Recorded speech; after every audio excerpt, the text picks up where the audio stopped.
Hello friends, welcome to my channel জবা Das blog. তোমরা কেমন আছো? আশা করি ভালো আছো, আমিও ভালো আছি। আর আমরা হোটেল থেকে বেরিয়ে খাওয়া দাওয়া করে আর সমুদ্রের পাড়ে চলে এসেছি স্নান করার জন্য। আমরা তিনজনে চলে এসেছি, আমি, আমার হাজব্যান্ড আর আমার ছেলে, তিনজনে মিলে আমরা চলে এসেছি স্নান করতে সমুদ্রের। আর এই দেখো সমুদ্রের ধারে কত বড় বড় পাথর, কত কত মানুষ সব স্নান করছে বিকেলে। দেখো বাইরে প্রচুর রোদ্দুর বাইরে। এই যে আমার হাজব্যান্ড আর আমার ছেলে আমাকে ডাকছে তাড়াতাড়ি আসো। আর আমি তখন আস্তে আস্তে যাচ্ছি। এখানে কত বড় বড় পাথর, এই পাথর দিয়ে তো যাওয়াই যাচ্ছে না, তাও সাবধানে করে হেঁটে হেঁটে গেলাম।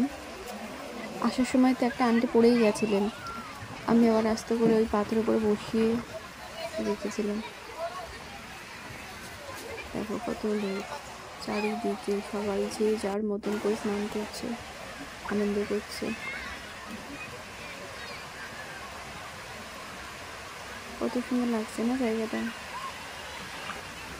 আমি তো এই রোদ্দুরে তো তাকাতেই পারছিলাম না, আমার রোদ্দুরে তাকাতে খুব সমস্যা হয়, আমি রোদ্দুরে তাকাতে পারি না একদম।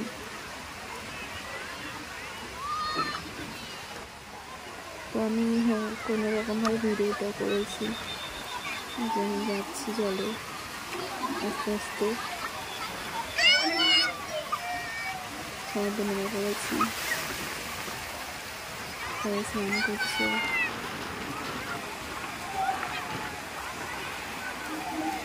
কত সুন্দর লাগছে তাই না?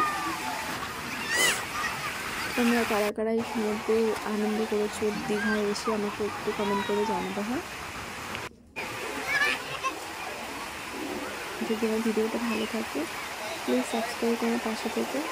নেক্সট ব্লগে আবার দেখা হবে। Tata, bye bye.